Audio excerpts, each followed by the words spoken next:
En ce temps-là, l'ange Gabriel fut envoyé par Dieu dans une ville de Galilée appelée Nazareth à une jeune fille vierge accordée en mariage à un homme de la maison de David appelé Joseph. Et le nom de la jeune fille était Marie. Frères et sœurs, Saint Luc nous raconte à travers ses précisions la vocation de Marie pour confirmer les prophéties d'Isaïe et infirmer les dires de Nathanaël en Jean 1, le verset 46.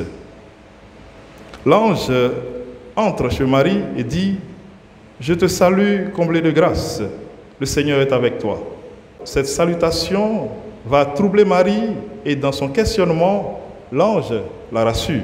« Sois sans crainte, car tu as trouvé grâce auprès de Dieu. Voici que tu vas concevoir et enfanter un fils. Tu lui donneras le nom de Jésus. Il sera grand, il sera appelé Fils du Très-Haut. Le Seigneur Dieu lui donnera le trône de David son père. Il régnera pour toujours sur la maison de David et son règne n'aura pas de fin. » La grâce, dans son sens biblique, est un don spécial qui a sa source propre dans la vie trinitaire de Dieu lui-même, de Dieu qui est amour. Marie est comblée de grâce parce que son nom désigne ce qu'elle est en réalité. Lorsque Dieu change le nom d'une personne ou lui donne un surnom, il la destine à quelque chose de nouveau ou lui découvre sa vraie mission dans l'histoire du salut. Marie est appelée comblée de grâce en raison de sa maternité divine. Marie écoute, médite et adhère. Voici la servante du Seigneur, que tout m'advienne selon ta parole.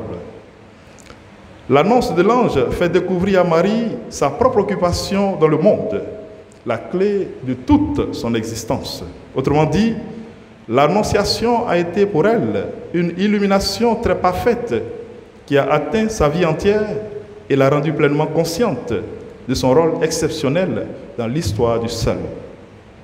Marie se donne sans aucune limitation, sans mettre des conditions, avec joie et librement. La vocation de la jeune fille vierge de Nazareth, de toute vocation.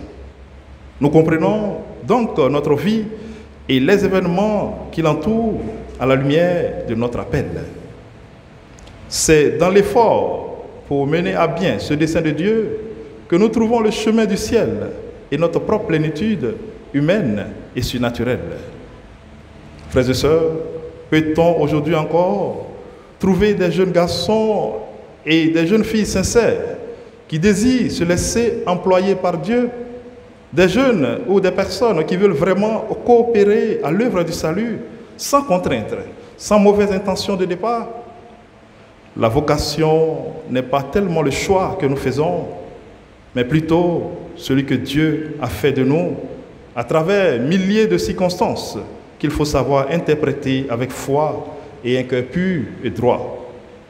Beaucoup de personnes, surtout des jeunes, se mettent au service de Dieu à cause de certains intérêts éphémères, à cause du profit qu'elles peuvent tirer des fidèles et de la religion.